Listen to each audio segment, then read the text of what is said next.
think action is probably one of the better ways to start, and it has been. Because I feel like Austin and I have developed our own ways to introduce, which is I'm like, and he's like, and we're back, and I'm welcome back to another episode of Stormwater Creek, and mine is welcome back to Stormwater Creek Podcast. That's the best one so far. I think I like that one. That's good. The NPR. Welcome to Stormwater Creek Podcast, broadcasting from Farmers Branch, Texas. I'm joined today with Abe Bowman, Jordan Grimes. See, I can't get through it. Yeah, I can't. It's very difficult. So, anyways, kick it off, brother. What you got? Well, I think this is definitely a podcast I've been excited about. Elk hunting for us has been kind of Austin and Jordan went on an elk hunt a couple years ago in New Mexico. I've gone on an elk hunt in Colorado. Shot my first elk last year in Oklahoma, and now going back on a Colorado elk hunt this year, and we're going to get you up in the mountains one of these days, Jared. I've seen them on TV and YouTube before. They're cool. They look really big. They're cool. Are elk big? Are elk big? Are bonita fish big? So we are joined by a couple of members of the RMEF chapter here in Texas, which is the Rocky Mountain Elk Foundation, and we're joined by Whitney and Danny. You guys introduce yourselves. Yeah, hey, go ahead, Whitney. My name's Whitney Huddleston. I work full-time for RMEF. I'm in Texas. I've been with them a year and a half, and we are a large nonprofit based out of Missoula, Montana, but we've got a bunch of chapters here. We're doing fundraising activities and projects and grants and all sorts of fun stuff. So I do work for the foundation, but Fort Worth is one of the chapters that I work with, and Danny is the chapter chair. So they're coming up on their year mark for our first year chapter, but they've already done a ton and are currently planning even more. So I'll let Danny tell you about that. Awesome. So Danny, introduce yourself. What's your kind of story? Yeah. So I got several stories, but as far as like hunting and getting involved in Rocky Mountain Elk Foundation and all that, I got in touch with Whitney, I don't know, probably 18 months ago, roughly, saying I just wanted to get more involved in conservation in general, right? I wanted to, and I love elk hunting, kind of grew up elk hunting in Colorado a little bit, and we can talk about that later, but and so I've always been a part of Rocky Mountain Elk Foundation and wanted to be a little bit more involved than just like, sending in your dues and getting your free hat or what, all that kind of stuff throughout the year. I wanted to be a part of the dinners and stuff like that. And come to find out, Whitney was looking to start a chapter in Fort Worth. And about, 3 or 4 weeks into that conversation, we'd signed some paperwork and developed what we call the Cowtown chapter. So that encompasses all of Fort Worth. And I'm the chapter chair of that. And I think Whitney, we hit the ground running that year. I think we hit like 3 or 4 months in. We had our first dinner, and 7 or 8 months after that, just this past March, we had our second dinner, and we're already planning next year's dinner. We've got some youth raffles, and so we really hit the ground running in Fort Worth. And it's been a phenomenal turnout every year. Our dinner, well, I say every year, the last 2 dinners we've had. The first one was it was small. It was like 100 people. It was in the heart of COVID. We weren't sure if we were going to have it up until like the day before we finally got approval that, we can for sure have it. And so we had a little lower turnout there, and then we doubled in size this year, and we're definitely looking to double in size next year. So the money that conservation is gaining from Fort Worth and Texas in general is pretty great. It's pretty awesome to see the response that you get. So it's been good. It's been a fun journey the last 2 years. Whitney and I keep talking every couple of days. I think we're definitely going to grow the chapter into, 2 or 3 events a year at minimum. And, we can talk all about it. I'll let you guys ask all the questions. I could talk for hours about it. So well, that's what we want you to do. Yeah, exactly. Mm-hmm. you guys are I feel like you guys are kind of the top. I feel like if you had a Mount Rushmore of advocacy conservation organizations, you guys are definitely on that, right? I would think so. I like to think of us as one of the bigger ones, if not the the only other one that might be as big as us, if not bigger, is Safari Club, and Whitney might know those numbers better than I do. I don't. But I mean, I even just size-wise, I'm talking about just kind of your contributions of what your organization does to return value to not only the species itself, but the kind of waterfall of what that ends up being, right? I know you guys are really big on opening up land opportunities for people as well, and so just gaining access. Let alone the conservation for animals and what you've done to stimulate the repopulation of elk into, especially the eastern side of the United States, where they were completely extrapolated, extirpated. So, we wouldn't have. Go ahead. I was going to say we wouldn't have a huntable elk population in North Carolina and Kentucky, or I know. Either they've got it now in North Carolina or it's about to be a huntable population in North Carolina, which is, probably since Davy Crockett days, Exactly. It's interesting. I'll let Whitney talk to some of that, some of those exact numbers. I know she's got some really cool statistics and milestones that RMEF has hit this year, but I got the chance to sit down. We were actually working Cowboy Christmas here in Fort Worth, and RMEF had a big booth. And I got to talk to the regional director there in Kentucky, the Whitney of Kentucky, if you will. And great guy. And he was telling me all about the elk hunting in Kentucky. And it's just one of those places you don't really think about, right? You don't think about, I'm going to go elk hunting. I'm going to go to Kentucky, right? Everyone's thinking like, no, I'm going to go up to, Montana or Colorado or Utah. But yeah, the East Coast is definitely seeing some phenomenal impact from RMEF that Whitney can talk to in more detail, or I'll at least let her talk to it if you want, Whitney. Yeah. So we do a lot. Yeah. It would take hours to cover it all, but we have 234,000 members, and here in Texas about 10,000, possibly a little more at this point. And we've done thousands and thousands and thousands of projects, but we have our main project, focus areas. One of them is the Eastern Elk Initiative that you were just touching on, restoring elk to certain areas, which is a biggie, obviously. Also opening up public land. We just surpassed 8 million acres that we've now opened and conserved since 1984 when we started. So that was a big milestone that we hit, and we're doing litigation stuff as well, and making sure that conservation stays, an important topic politically as well.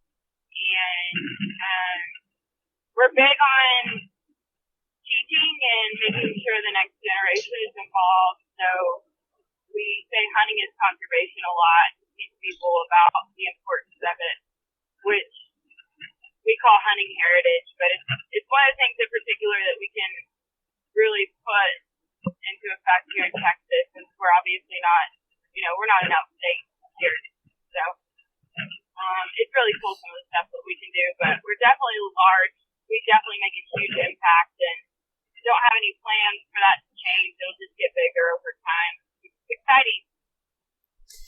Yeah, that's impressive. We were members of another nonprofit organization as well, and I kind of feel like what you guys are doing surpasses what they do on a given day. And we don't have to mention names, but I love what you guys do, and like you said, that heritage, that aspect of growing the culture and educating people to what without an organization like RMEF, without hunters, that there would be probably very little elk in this country.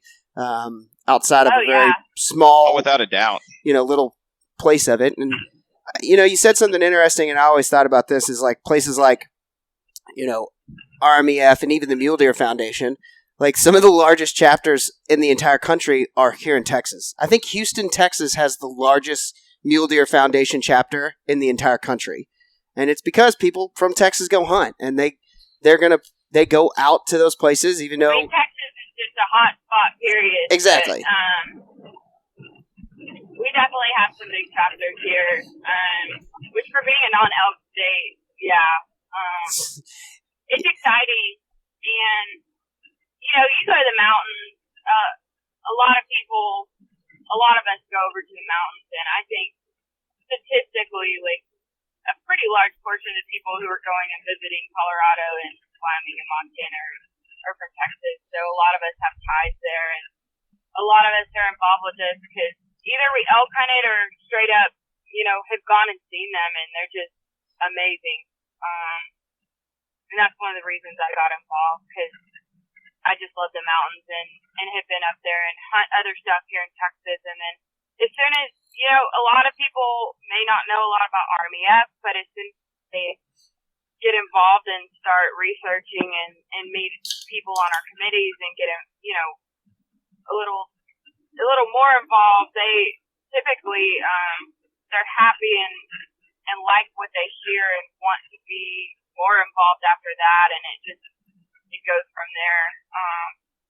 It's just a well-run organization, and we're doing really good things, and we'll continue to do so. So, one of my big things is making sure that it's long-term and that my kiddos are able to hunt, to access land. So, we're big on the generational thing right now, which is important to me personally.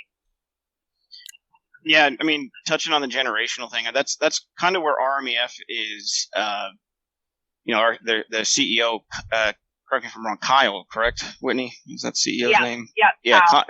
Got some time to talk to him when we were working Cowboy Christmas there a little bit, and his big thing for 20 to 21 and kind of on from there is all about introducing hunting heritage, right? So how do we give back to the up and coming hunters, right? Like I got 3 boys, right? One's 6, one's 3, and one's 18 months. And they ask me every day, Daddy, when are we going back to the ranch, right? They just want to run around and hang out. And, we'll be like, well, they want to be outside. They want to be running around. And I think that's the most important thing, right? Is getting youth involved in hunting. And so like, that's one thing that the Cowtown chapter we're focusing on, big time. We started this year with just a small national raffle. And so we're promoting a raffle, and that people can buy a ticket. It's $20 for a ticket.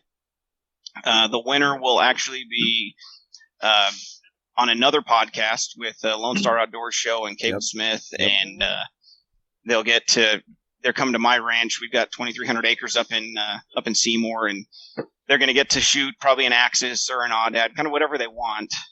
If it's during deer season, we'll get them a deer or whatever they want. And the whole point is just to donate 100% of that back to conservation and youth hunting. And, there's plans from here on out to do big youth introduction type events, if you will. One cool thing that Bill up in the Amarillo chapter, I've gotten to know him a little bit better. Him and I talk quite a bit because my ranch is right there by him. Or I say by him, it's still 3 hours south, but in Texas, 3 hours isn't that far. Yeah, that's down the street. That's next door, yeah. Right. So, Whitney, didn't they at their dinner raffle off a lifetime hunting license for someone under 17 or something like that? That's rad. That's a prize right there, dude. That's it. That is rad. They got so they bought the lifetime license, and I wasn't there. I'll let you. Whitney was at the dinner. I wasn't able to make that dinner. But Whitney, why don't you talk a little about that? I heard the kid started crying when he won it. He was so excited. And I was not in the room, but I still got to see. So he was so excited and was running around the room, and then he ran out the doors and ran down the hall, which is where I was, and was like, I won. And I was like, no, you didn't. We don't have any, you're not Yeah. She was like, no, I won the thing. And I was like, oh my gosh. Like, what? She was so excited. That's awesome. I mean, think about that. I don't know how old the kid was, but he's never going to have to pay the $65 or whatever it is for your super combo license. Yep. And also, he will never forget that. This is now instilled in him for life. Yeah. Yep. Sure. You got a diehard fan there forever. So he's excited. That's awesome. And most importantly, RMEF is obviously where we're pushing, but even more important than that is everybody on this call, we'll have elk to hunt the rest of our lives, right? We'll be able to do that. But conservation and hunting in itself is under so much pressure that it's, you wonder, I wonder what my boys are going to have in 10 years, 12 years, 15 years, whatever that is. And so being able to put that kind of an impact on just one kid at the beginning is just one more person, right? One more hunting advocate as we're under attack, if you will. I don't mean to sound dramatic with that, but I mean, I don't know how else to see that, right? And I think putting into youth hunting is just the most important thing we can do as hunters and fishermen and anglers and all that kind of stuff. I mean, just put into that, right? Yeah. Put into the youth of tomorrow. I mean, even if it's go ahead. Well, as I say, showing kids a good hunt and how to hunt properly and doing all that is better seeing. What seeing is believing. When it comes to that kind of stuff, because you hear people talking all the time about the opposite of a hunter, telling people that it's wrong and it doesn't help anything, and people are just after bone to hang on their wall and stuff like that, and taking kids out and actually giving them good mentors and showing them what we're actually about. I go out in the woods all the time. We duck hunt up here on public land all the time, and most of our hunts end up with nothing.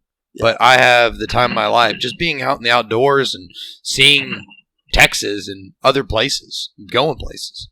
Seeing that is what kids absolutely need. 100%. It's about the adventure. I tell people all the time that if you go out and you're hunting and you think that you didn't shoot anything and so that was a ruined hunt, then you're really in it for the wrong reasons. Yeah. There's so much that goes into just enjoying outdoors and enjoying nature that if you're out there only to lay an animal down or harvest something, granted it makes it way better. Yeah. Oh yeah. Right? But at the same time, I know every single, I went on an elk hunt at one point, this was a couple years ago, 2-3 years ago. And my buddy and I, we busted our butt for 7 days with a bow. We had one tag. I had a tag. He was there to call and pack things out. And we busted our butt. We hiked, I think, it was up in Colorado. We went 20 miles back. Oh, my foot. God. And because we tried to do everything as much as we can, DIY. And I'm an outfitter. I have nothing against paying outfitters. I just like doing DIY stuff. So we went back there, busted our butt, didn't get an elk, but we were in elk every day. And just being around elk and we had our small game license. We shot a grouse and cooked it over our dinner one night. And stuff like that was just if you're out there just doing that, there's nothing better. That's just you don't have cell service. You're just unplugged from the world. And to me, that's what hunting is about, is just enjoying God's creation out in the sticks. 100. Early mornings in the blind. Yep. Early mornings. Oh, absolutely. Watching the world wake up in the marsh, in a blind, going out to your fishing hole. I mean, just whatever you're doing. If you're doing it early in the morning, which most hunting happens, it is one of the best times. I heard it described once as watching the world take its first breath of the morning. Yeah. Yes. It's right. How that's such a good personification of what we're running into. I think it's really cool. Agreed. Absolutely agreed. For sure. Yeah, it's crazy. So, before we get drift off too far, you said you're doing a raffle. It's currently going on right now, correct? Right. Okay. So if you go to the RMEF website, you can go to how I can get involved and donate, and then there's events and stuff like that. Okay. If you click on the events on the RMEF homepage, Whitney, it's rmef.org, correct? And we'll put in our show notes. We'll get a link and we'll put a link in the show notes.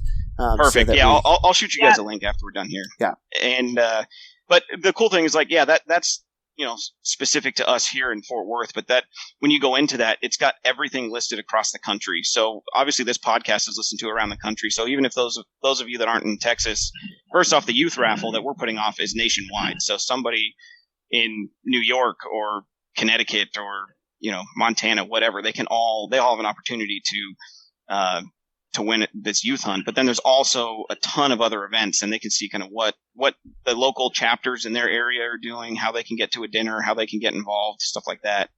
And they do a really good job. I say RMEF does a really good job of making it very easy for people to get involved if they really want to. Okay. Yeah, it's that's awesome, man. We'll definitely check the show notes out for that, and I think it'd be nice to put in for that. But I'm not a kid. We can talk. You can put it in. We do adult hunts also. But there we go. I don't know that we qualify for that either. Yeah, I'm not. We can make an adult trip happen real easy. You might have better luck than the age, kids. Okay, adult age, is that better? Yeah, we like to classify ourselves as people who are children who have outgrown adult supervision, and that's about it. That's great. And we have jobs. And we have jobs. Yeah. Just enough. Which is terrible. Yeah, exactly. Exactly. It's the worst. So, absolutely. You guys have talked about some of the projects you guys have got going on. Is there anything kind of specifically in Texas? What's the kind of the state of let's say like the state of the union for elk in Texas, right? How's it going now, and where do you see it in the next 10 to 15 years? I can tell you, since I started anyway, we typically fund, one of the big ways we can give back to Texas is through state grants. Since elk, this isn't an elk state technically, so we are able to give out, like last year it was $100,000 in grants, and a lot of that is 4-H or people learning to shoot, people learning to hunt, veteran hunts. Like it's all across the board, a bunch of different projects that we fund across the state. We have about, I'd say 20 to 25 chapters here right now in Texas that throw banquets every year, that generate money that goes both at RMEF National and right back here to Texas. We are trying to currently, because when I started, there used to only be one person full-time with RMEF over Texas, and I started a bunch of new chapters, and then they were able to hire a second of me a few months ago, so now there's 2 full-time staff here. So we have even more new chapters, and then we have these chapters that have been around a long time. So we're generating a whole lot more support right now. And what that is going to mean long term is not only we're going to get a whole lot more dollars that get thrown back into our state, but also we're hoping to do more elk research here, because and a lot of people don't know unless you really start to dig into it that there is elk here. Sure. Mm-hmm. Yep. Particularly in, far southwest, out by Alpine, also up in the Panhandle, several different areas, So they're here, and they have been here for a very long time. Those are just isolated areas, so, unless you're a hunter and you really start to talk to people or dig into it, you don't really realize. So I'm hoping over time we can do more here in Texas with elk. And we'll see where that leads us. The more support that you get and the more people that you get involved, the more that can happen. So 100%. That's where I'm headed, and we'll go from there.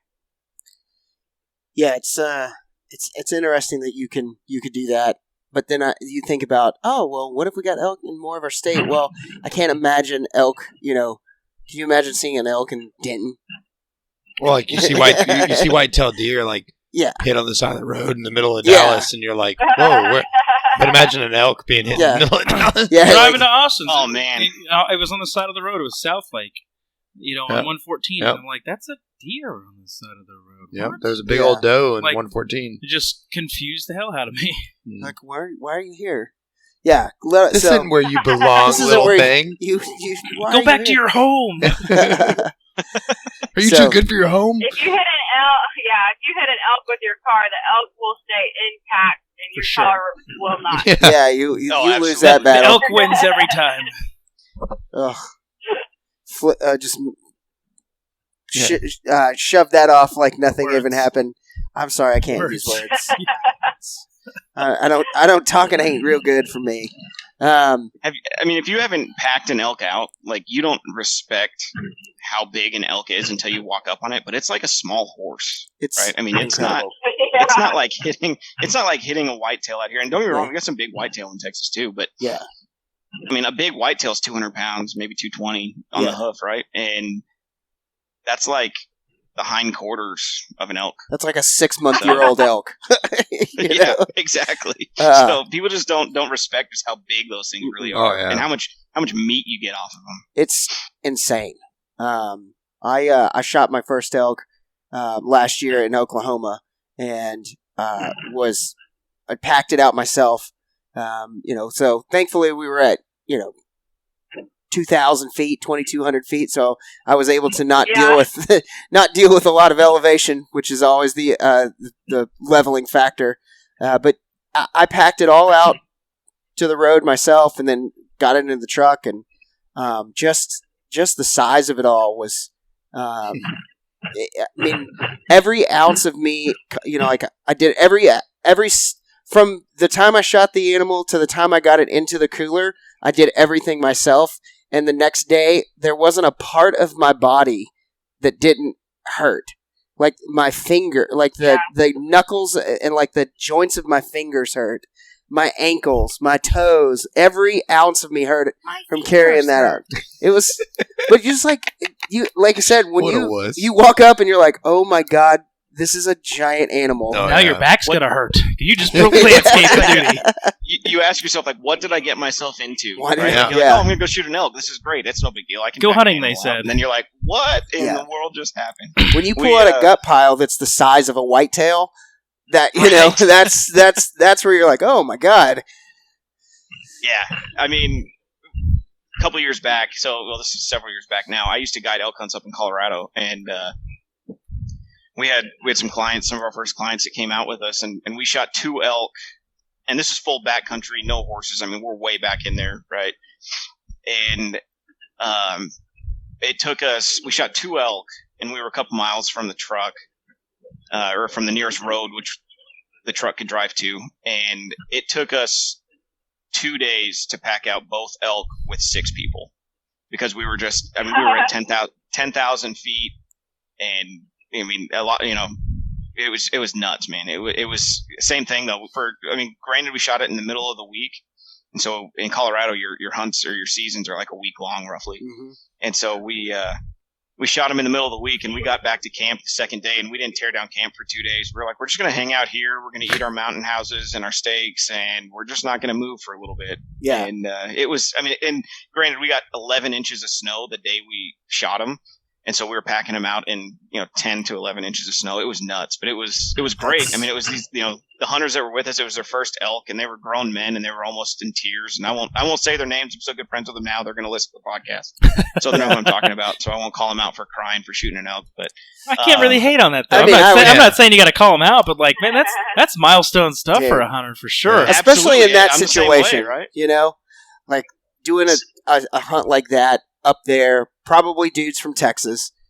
They were, and that's just it's Just out of your element, once in a lifetime sort of deal. plus there's just never mind the whole elk factor. It's just the factor of going up and being in that kind of an altitude. It just from being a flatlander, that just kicks your ass in a way that there's really no preparation. Well, then accomplishing the goal on top of that. And then getting it done, I mean, it's just like, oh, what a... Well, and like, that's a really good point, right? Like, talking about, like, new hunters that want to go out hunting in Colorado or up north. Well, first off, if you want to go shoot an elk, you don't have to go to the mountains, right? Like Whitney was talking about, we have elk out here in the Davis Mountains, and they're non-indigenous to Texas, and so the non-indigenous species laws and stuff like that, kind of like axis or black buck, you don't have to have a tag for them. Now, there's not a whole lot of private land out there either, so you're paying outfitters to go on their land, and you got to pay that fee. But they've got some huge elk, right, from a flatlander perspective, right? And I'm a flatlander, okay? I'm not even allowed to say I'm not. I hunted in Colorado, and I guided there for a little bit when I lived there, but I really have lived in Texas the better half of 30 years, so I can't say that I'm not a flatlander. But so there's opportunities here in Texas as well, like we were talking about. But then when you get up into the mountains, you're absolutely right. Like, people don't realize just how thin the air is at 9,000 feet, which is like base camp is at maybe 7,500 or 8,000 if you're in a decent camp. And a lot of people don't give that justice, right? Like, you need to give yourself a couple extra days at the beginning of the hunt to just get acclimated, or else you're just gonna you're going to waste 2 or 3 days of your hunt just trying to figure out how to get there. I can't imagine, like, having to pack in and hunt and, like, hike around for it. I remember being at my first trip to, like, I was in Crested Butte, Colorado, and that's, like, 9,000? And walking up the stairs in the house, I was like, oh, God, where am I right now? Shit, this is bad. Yeah. It doesn't matter how much you've run or how much you've worked out or how much you could be in top physical condition. It's just simply the altitude just kicks your butt if you're not used to it. Right. I mean, like, top tier athletes, like professional football players, professional basketball players, who this is their living, go up there and just get the shit kicked out of them. They can't do it. They're like, I gotta go. I can't do this. And it's just, I think it affects people differently, obviously, because some people can just go right through it, just doesn't even affect them. And then other people, you can't do it. I got to get out of here, Yeah. I mean, perfect example of that, and this is me. Like, I was guiding elk hunts for a couple of years up there in Colorado. I was living in Colorado. My wife and I decided to leave Texas for a little bit and just say, hey, we're gonna try something new, just the two of us. And then she got pregnant with our second son and was like, I want to be closer to my mom, and so we moved back. But that being said, for that couple of years, I got involved with I took my outfitting company, got all the permits and everything else that we needed, and started guiding elk hunts. And so I was up in the mountains constantly, right? And I was running around doing fine after I got acclimated for a couple of years. Fast forward, like, we moved back to Texas, and I'm like, it's like 18 months later, I'm like, all right, I'm going to go on another elk hunt. And I'm not thinking about it. I totally did not do the mountain justice. And I was like, I'm fine. It's been 18 months. I'll be fine. It's not a big deal. No, we get in there and we pack in. We got our packs, down to 40 or 50 pounds. We're bow hunting. And we wake up the second morning, my buddy and I wake up the second morning, and we're like, man, I do not feel good. And we had full on altitude sickness. Mm-hmm. And unfortunately, what woke us up in our tent was an elk bugle within 300 yards of us. And so we're like, well, I don't care. We're going after this elk. We're going to kill him, and then we'll get, we'll get down. We'll fix this problem. We'll get over this. We'll get over the sickness after we kill this guy, right? Yeah, And so we go after him, and we're calling him, and he gets to like 60 or 70 yards from us, and he never comes into us. And I'll be the first one to admit that my bow was shaking like you could not imagine. I'm just waiting there for this bull to just show up, and I've been hunting elk my entire life, but still, it just never changes the excitement. Long story short, we didn't get a shot on him. We couldn't figure out why. We walk up, and there's this like 30-foot ravine, 30 feet across, probably 20 feet deep, and there's just no way for him to get there. But he was coming right to us. So that all happened at right at daybreak. And then we get back, and kind of the letdown of not having that on top of the altitude sickness, we both fell asleep on the side of the mountain. We were like, let's just sit down for 20 minutes and just catch our breath, get some water, relax. Long story short, we fall asleep for like 3.5 hours. I wake up, and my face is sunburned, the color like brick red, because I've laid my face on the side. And 2 days later, I'm like peeling chunks of skin off of my face. Like, just totally did not respect the mountain and the altitude and the elevation and everything. And that was only 18 months after not being up there. So there's a lot to be said about being prepared physically, but then also giving yourself plenty of time once you're up there. Yeah. Right. Like, give yourself 2 days. Right. Spend a full day just in Denver. Go see Denver. Go, if you're in Colorado, go see Denver. Go check out the sites. That's only 5,000 feet, but it's still. Well, if you're coming from 300 feet, where we are, 500 feet, whatever it is here in Dallas, to go to 5,000 is quite the difference. Right, and then like the other big thing I would tell new hunters that are going out to but I'll just say anywhere up north, right, is let your binoculars, let your glass do the work for you. Let them hike.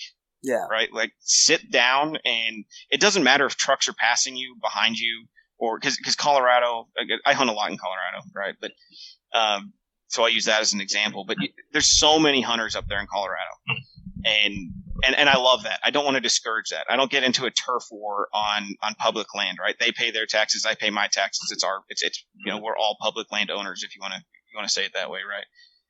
But if you really want to hunt, don't sit there and try and spend your time trying to get away from people. Just be smarter than other people, right? Like, don't go bust your butt and hike in there, because I've done it. I mean, we talked about it earlier in the podcast, right? Like, I spent 3 days packing in 20 miles and still packed out 20 miles with no elk on my back. And then I've shot elk, 2 miles from a state highway. So I'm not saying that happens for everybody, but it happens, and it's more just let your binoculars do the looking.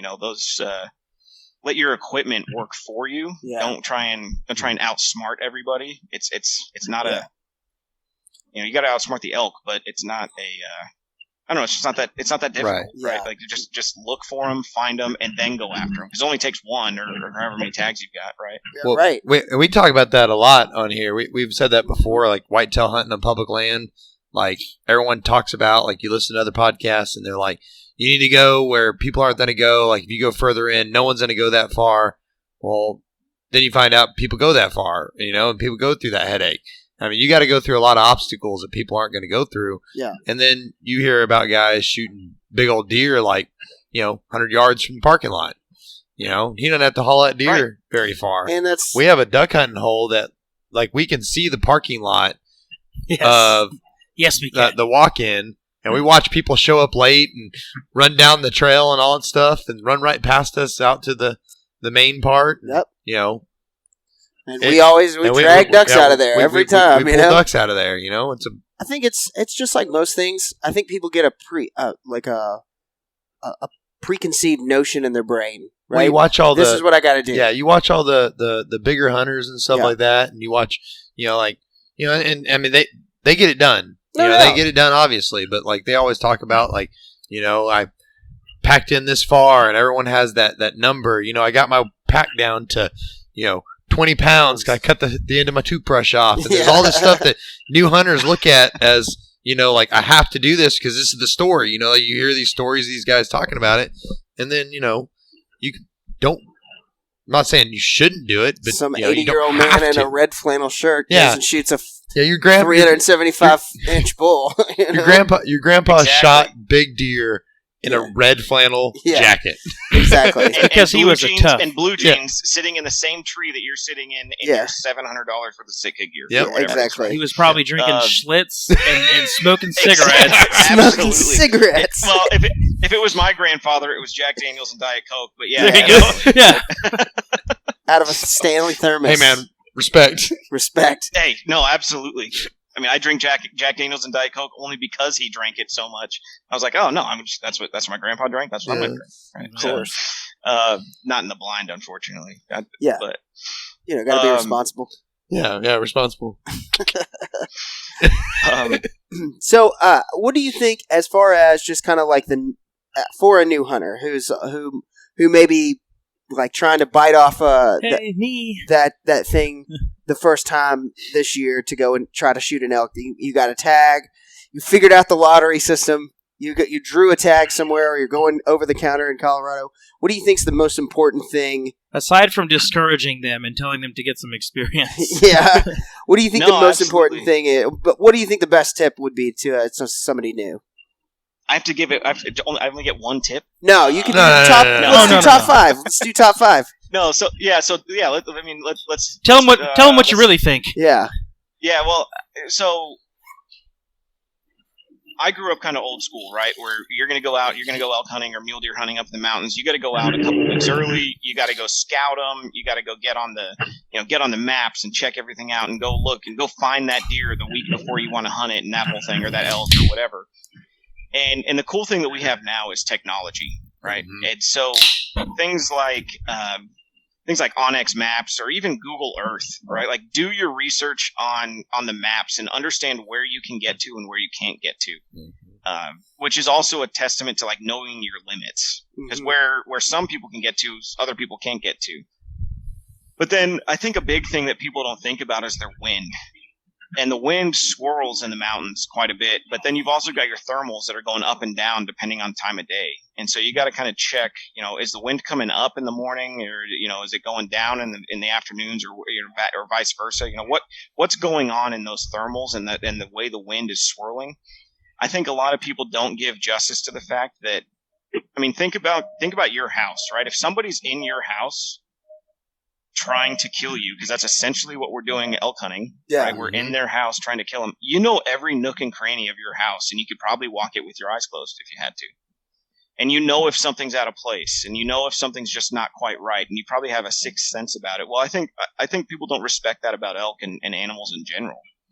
But elk especially, I mean, they've got so much pressure. I got to say, just real quick, that is a wonderful analogy. Well, that's the way I look at it, right? I mean, like we're in their house. That's in my head now. Thank you for that one. That's a good one for sure. Yeah, and so you got to think about it from that perspective, right? Is how are you going to outsmart them in their home?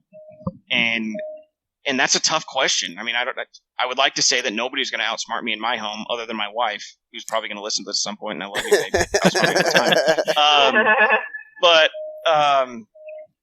ultimately, I think that's understand where you're looking at, right? Use technology. So use the technology to do your scouting.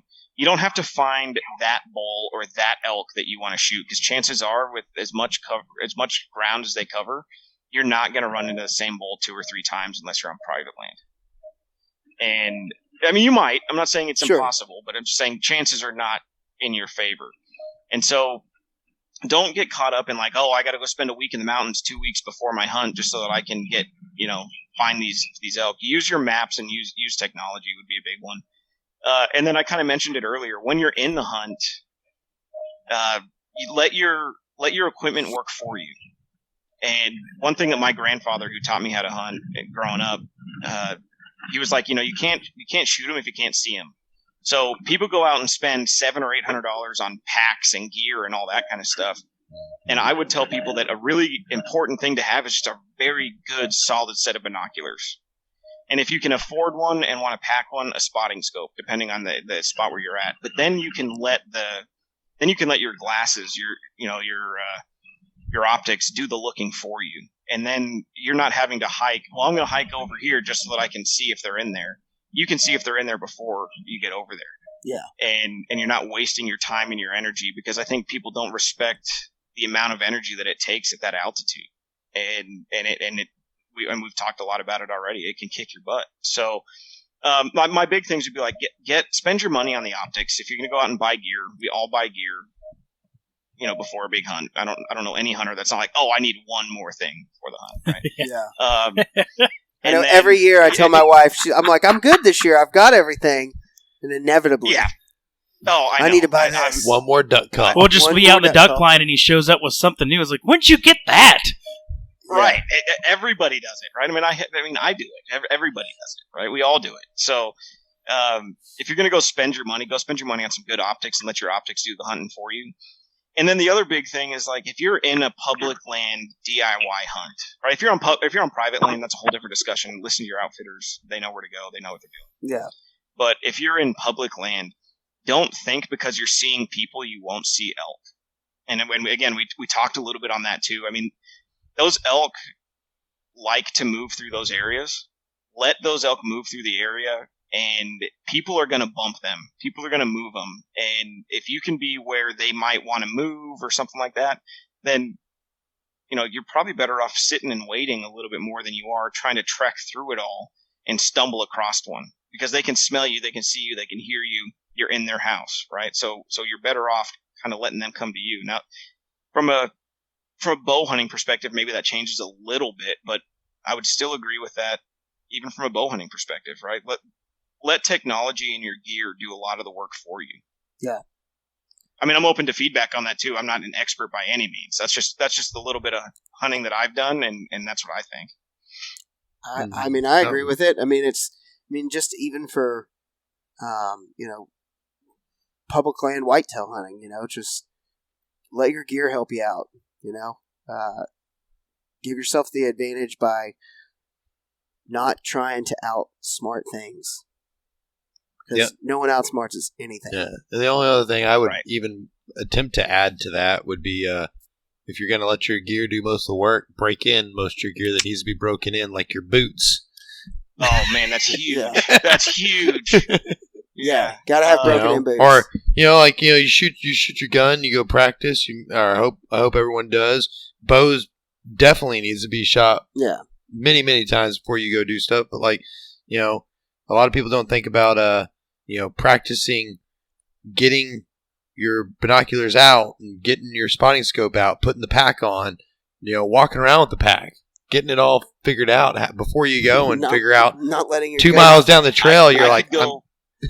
So I want to parse out that for a second, like the whole pack situation, right? You got to think about this. If you're really doing a DIY, I'm going to go back into the mountains. I'm going to carry my pack. I'm going to eat what I kill. I'm going to bring a couple mountain houses and figure it out. That's cool. Like I'm a huge Jeremiah Johnson Dances with Wolves kind of guy, right? I love that stuff. But I am also the nerd walking around Argyle, Texas 3 months before elk season in the heat of Texas with my elk hunting pack on, trying to see, okay, does it fit right? Is this right? Is that right? And I'm walking 2 or 3, 4 miles sometimes doing it. And I've got 50 pounds on and I'm sweating like crazy, but you're at least figuring out, okay, that doesn't feel right or that rubs wrong or, because the worst thing you can do is not break in your boots, not figure out how your pack fits, and then your pack starts rubbing, you got a blister on your back, a blister on your heels. I mean, that's the reality of elk hunting. And if you don't break that stuff in and get used to how it works, man, it could take a really fun experience and make it just absolutely miserable really quick. Yep. And nothing beats a great pair of broken in boots, man. Like when they start feeling like sneakers, they're so great. There's nothing that beats that. I'm super excited. Mine have a couple years on them now. Yeah. And I'm like, they're in prime shape, which means I'll probably tear a sole off of them at 12,000 feet tonight. Exactly.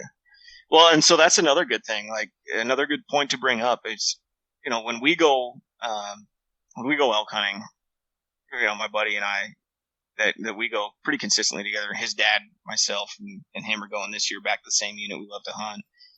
And, we leave spares in the truck, right? Yeah. I put a spare set of, and granted we're several miles out, but the worst thing you can do is like we put it, if we're all going archery elk this year. So it's 3 of us with a bow. We all draw similar draw lengths.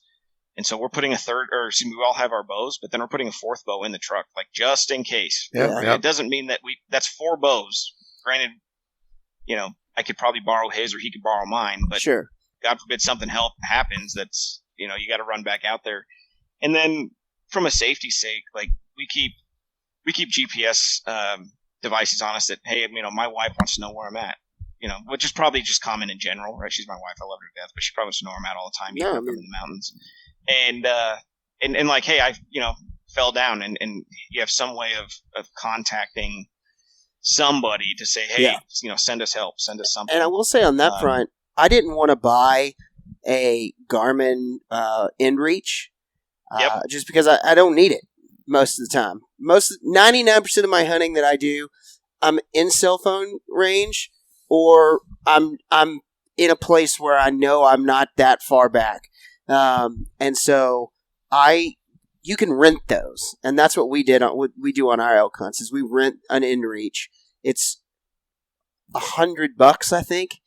For the whole thing. I was going to say the same thing. Yeah. That's such an important thing. It's like you don't have to go spend $800 on a good InReach that texts and calls or whatever they run now. I don't know, but they're super expensive. But I mean, for $100, you get one that you can text. And just, I think the other thing that a lot of people don't realize until they get up there, and I think that's why a lot of people have to go through a couple years of it, if they're not kind of conditioned to this, is just the mental aspect of what the mountain can do for you. Because, we all hunt whitetail deer over a corn feeder. We hunt a ton, but man, there's a big time difference doing that and being on a mountain and being alone and disconnected for 5 days, and the way that things can creep into your head, and you may be physically fine, but I think mental preparation is so important as well. Hunting becomes a mental game real quick, especially in the mountains. Real quick. Oh, man. Absolutely. I mean, you have to be so mentally tough chasing elk. And honestly, at this point, it doesn't matter what animal you're chasing. If you're in the mountains, like, this sounds like kind of Cherokee Indian-ish, but, like, respect the mountain. Yeah. Like, respect respect the outdoors, respect Mother Nature. Like, first off, that's what you should be doing if you're hunting anyways, right? Yeah. Like, that's why you're out there, is to enjoy that. But it will kick your ass day in and day out if you're not careful. We were on me and Grinch, the guy's not here, we were on a New Mexico hunt, and we were just having a hell of a time. I mean, we weren't finding them. Did everything we thought were right. We always seemed like we were like one step behind them. They zigged, and you zagged. the mental game was just draining us down. We had one opportunity, and there was a wardrobe malfunction, I guess I'd call it, that caused us to miss an opportunity. He was we were walking in there, and I didn't have a tag. Grinch did. It got real hot during the afternoon, so he went to go strip his base layer off. Got his pants all the way down, and an elk comes in to shooting range. By the time he got his bow up, it was already starting to move off, and he wasn't comfortable with the shot, and the elk got away. That's how it goes with duck season too. You want ducks to fly in, someone turn around and go take a piss. Yeah, ducks exactly. are going to fly. Get your waders down your ankles. But we ended up. And who doesn't know that? Yeah. But we ended up going back. We were camping out our truck, all that stuff. So we woke up in the morning, and he looked at me and he goes, "I want to run to town." I'm like, okay. So he was like, "Let's run to town." We ran to town, grabbed a beer, sat there for a little bit, came back that afternoon, and just got after it. Yeah. I mean, we still were unsuccessful in that hunt, but the change of that mental like switch of like, hey, let's just take a breather, let's not worry about it. You come back just refreshed. It was the key. Yeah. Know your limits. Right? Think outside the box too. You know, like don't pursue relentlessly, because you got to respect the mountain. The mountain's wearing on you. Yeah. Take a step back, take a breather, enjoy life. Exactly. I remember I was my dad has a similar story about his favorite carrot, but this was my favorite apple I've ever eaten in my entire life. So I'm elk hunting. I'm like 13, maybe 14. My grandfather and I are out near Pagosa Springs. Yeah. And it's right at probably the last hour and a half of shooting light. And we spot just this monster 6x6. He's definitely the herd bull down there in the bottom of this canyon, 3 ravines over. I mean, it was the epitome of like, cowboy up. Yeah. And so I can't remember. I say I'm 13. I was between 13 and 15, somewhere in that age range, right? And we're already 3 miles from camp, and this elk is at least another mile away. But we've got 2 days of elk hunting left, and I was like, let's go. And my grandfather's like, well, yeah, of course. Like, I wasn't asking you. We're going. Yeah. And long story short, we get down there. We didn't get a shot at him. We saw him, and he's moving through the brush about 300 yards, and he'd kind of step out. And I remember I had a little bit of pressure on the trigger, thinking he was going to take the next step out, and I was going to drop him right there. And then he never came back out, and so it was kind of that disappointing feeling of, we didn't get him. But then I realized that when we get down there, my grandfather and I have sucked down all of our water, and we've got a solid, call it 4 miles maybe, that we got to get back at 10,000 feet, and it's dark, right? Like, this is not a safe situation by any means. And so what took us 30 minutes to get down took us 3 hours to get out of. We get up to the top, and now we're just walking the trail back. And I said, I've got to stop and sit down. So I stop, I sit down, and I dig through my pack for just like whatever crumb I can find, and I come across this apple. And I'm eating this apple, and I'm like, the sheer flavor and the juice of the apple, like it changed my world. Just that little bit of mental, like, hey, you can do this. Like, here's just a little bit more. Yeah. And sure enough, like it gave me all the energy that I needed just to go just a little bit further. So yeah, that just little things of like knowing your limits, but then staying refreshed, staying hydrated, obviously carrying enough water, that kind of stuff. It's little things like that people just don't. I think they take it for granted. Yeah, I agree, and I think that's why people think there's such a learning curve, because it's like, man, you know, you have to just kind of stumble out there and make a bunch of mistakes. You know, hopefully the mistakes you make are ones that are not running out of water, not running out of water and getting air flighted off the mountain. Yeah. You know, hopefully they're just mistakes where you're like, damn, I should have done this. Yeah. I should have done that. And then, you know, you learn, and then next year you're better, and then you go, oh, well, I should have done this and that. And, you know, I didn't make the first 2 mistakes again, but now I made mistakes 3 and 4, and now I won't make those. And so I feel like that's kind of the way it goes, and you just kind of have to be willing to accept a little bit of defeat. Yep. Well, you're never defeated if you learn. Yeah. I mean, that's a really good point, right? Like, what kind of comes to mind for me on that is don't pack. Like, when you pack your gear and you're talking about carrying enough water and carry this and carry that, and like the story I gave might cause some fear in people to bring extra water. Yeah. And where you don't necessarily want to bring extra water, bring a water filtration device, right? You can buy a Sawyer mini water filtration device for $20. Yeah. And you can make sure that, I mean, you can drink out of whatever with that, yep. right? The dirtiest water, whatever. Oh my God. And be the just videos fine. of them drinking that stuff, like testing those Mm-hmm. things out, are gross. The water they drink, and they're like, this, I mean, it's a little gritty tasting, but it's fine, you know? But it's water. But it's and water. I'm not going to die on the side of the mountain now. Yeah.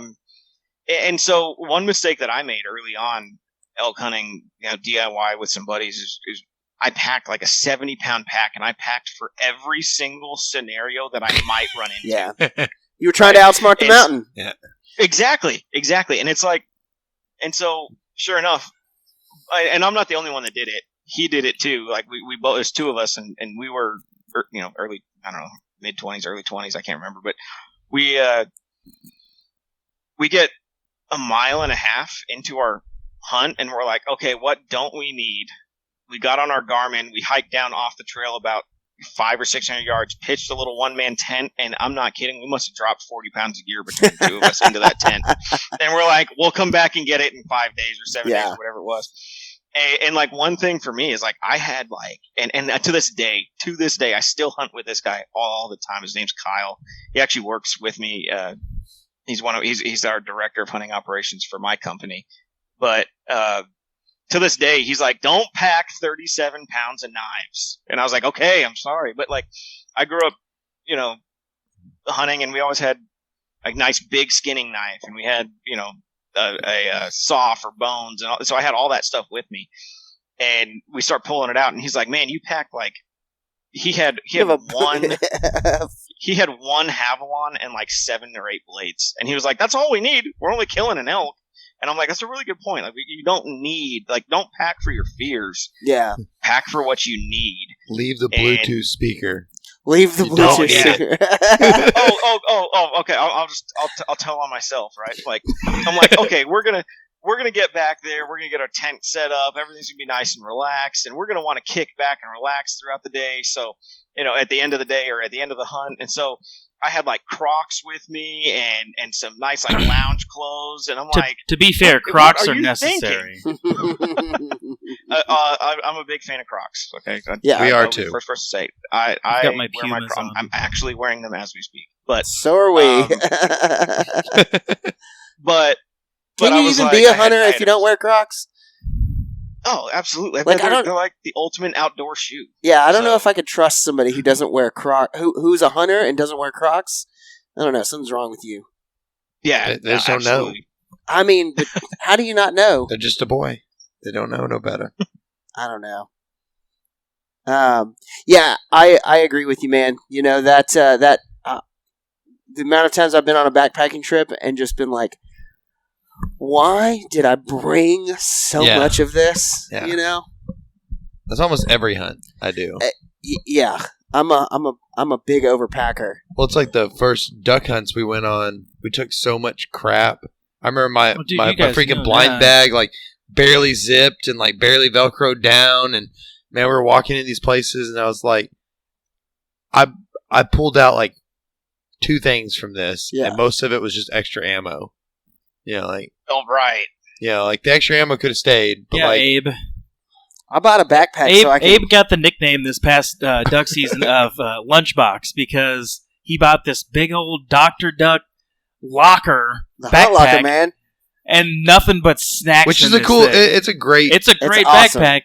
But, I mean, hell, you could have packed my blind bag and at least Jordan's in there. But I did you a had full crackers and cookies and drinks. You had Capri Suns in there. There was a stove in there. I packed a full backcountry duck hunt up at Lake Meredith this year in that backpack. I'm talking sleeping bag, sleeping pad, an extra set of clothes, food, and like shotgun shells, all in their calls, the whole 9 yards in there, and totally fun. Because you wanted to be the first guy at the spot, huh?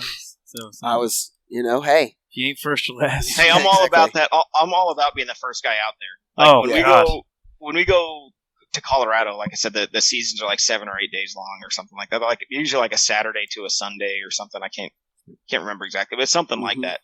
And I'm always like, no, we're gonna have camp set up 2 or 3 days before, and we're gonna go out and we're gonna do some scouting there. And part of that, okay, is I'm using those 2 or 3 days to acclimate. I'm not carrying my 40-pound pack.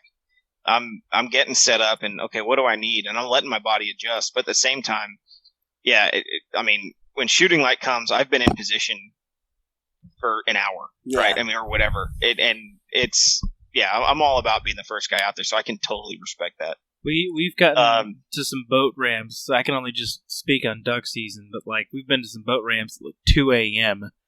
To get onto the spots, and then it's like, cool, we're set up and we're blinded in, and it's now 4 a.m. Mm-hmm. So we're gonna sit here, and not fall asleep. We're gonna take a nap, but we're here. So, hey, Whitney just shot me a quick text. She's got some kids that are going nuts. She may or may not be able to call back in, but I just want to let you guys know. I'm here. I am muted myself. I have 2 2-year-olds. Oh my! No, and they go to bed right about now, so they're not having it right now. I get that. I am also a parent. They're like not impressed with me right now. Yeah, they're like off the phone, Mom. Mom, it's our turn. When do we get to spend time with you? No, totally. Yeah, well, I mean, I think this is a perfect kind of place to kind of, put a pen and let's do another one real soon. Maybe we could do a podcast at one of the dinners or an event coming up soon. And sure, that's always fun to do. That'd be awesome. Yeah. Yeah, or I'd love to invite you guys out. Come hunt at our place, and we'll do like an around the campfire podcast one night. Always at the my best. place up in Seymour. Those are our favorites. Those are the favorite ones. We'll talk about it after this. But you can look us up online, Cutting Edge Outfitters, and you've got my email, my phone number, all that kind of stuff. Absolutely. We'll touch base. But yeah, let's do this again. Let's talk for sure. If you ever just want to be on hunting stories all days. If you ever just want to be totally abused and be dragged out through the mud and the muck for ducks on public land and end up seeing 4 ducks the entire day, then we're your guys. We're your crew for that. Okay, I'll call you this December. Yeah, exactly. Hopefully we get some of this February weather we got this year in December. That'd be nice, wouldn't it? That's that'd what be I want, wouldn't it? So, well, man, we really appreciate it all. Where could somebody kind of check you guys out? If they all the shameless plugs. Go for plugs. It. Tell us what you got. Yeah, so RMEF, right? It's RMEF.org. Get online. Go to the events. Find the events near you, or we've got the youth hunt raffle going. That's really important to me. Just to get kids out there. We kind of touched on that in the beginning. Yep. And go out and like the dinners are awesome. Like they're not boring dinners. They're fun, interactive dinners. I'm gonna make sure that I specifically send each of you an invitation to our dinner this year here in Fort Worth. But get involved. I mean, we've got the Dallas chapter, which I think is called the North Texas chapter. In fact, I got the invitation sitting right in front of me. It's called the North Texas, I think, because I get it's a North Texas chapter banquet, Saturday, August 14th. That's one of the biggest chapters in the state, so you should definitely. And Whitney can probably tell better than I can, but I think that it is one of the top 25 in the country. Oh wow! And they have hunts all over the world that they're auctioning off. But it's a family event where you can go in, have a great time. You get your ticket, your price of admission gets you dinner, and just a good time. And then you can go in. There's raffle tickets. All the money, I think, and don't quote me on this, but I know it's above 80% or maybe even 85% of every dollar that RMEF earns goes back into conservation. Yeah. So when you think like, oh, I'm going there and, where's this money going? It's truly going back to conservation. And when you go to that rmef.org, you'll see that. And then there's plenty of like resources and what do we do and what are we about? What do we stand for? So, spend some time, look into that. Selfishly, come see me at Cutting Edge Outfitters, right? CuttingEdgeOutfitters.com. Yep. I would love to have you guys out, you specifically that we're talking to, and anybody listening. Give us a shout. It's a family ranch called JM Ranch, 2,300 acres right now, and potential to grow. We're always looking for neighboring properties that are coming up for sale, and we've got a little bit of high fence and the exotic thing, but then we've also got just monster whitetail. We've got like 3.5 miles of the North Wichita River runs right through the property, and just beautiful country. And then you're getting top of the line steaks. We don't do this, come out and hunt with us and you're going to get a piece of cornbread and some beans for dinner. No, we do like top of the line steaks and private lodging and showers and the whole nine. And come out and see us and get involved with RMEF. That would be my biggest thing. Currently booking for the fall seasons? I am. We are booking for the fall seasons. We are filling up for the fall seasons. So good. Awesome. This will be out. Full disclosure: we have we have deer hunts. We do not have elk. We have axis and aoudad and all the other exotics. But we have deer hunts that go anywhere from $2,500 all the way up to $15,000. A $15,000 deer is going to get you close to 300-inch whitetail. Oh my god! And then holy shit! And they're not like the crazy ones that have like all the clubs freaks, and stuff hanging off of them. We breed natural as we can racks, and so just some monster whitetail. But then also our low fence hunts. I mean, it's not uncommon for people in the area to shoot a 170, 180 inch deer right there off the river. And so we've got 3.5 miles of that river running right through our property, and we see huge deer all the time just on the low fence. And those are significantly cheaper. I don't charge by the inch or anything like that unless you're in the high fence. So our low fence hunts are kind of a one-stop shop, and you just come out and have a good time. But then we also try to incorporate like the RMEF crew. I'll say we've got a couple people coming out in September. We intentionally planned an axis hunt in September so that they could also do some dove hunting and also do some pig hunting and all that. So it's not just an axis hunt, right? Like it's a full experience. So it'll be good. I mean, it'll be a fun hunt, and we sell the experience on top of the hunt. So it's a fun hunt. That's awesome. Yeah, I've got to get an axis. That's my next. Yeah, axes are awesome. I need to sign my name on that line pretty soon. Give me a call and I'll work with you for sure. Right. I'll make it worth your while and put it that way. Perfect.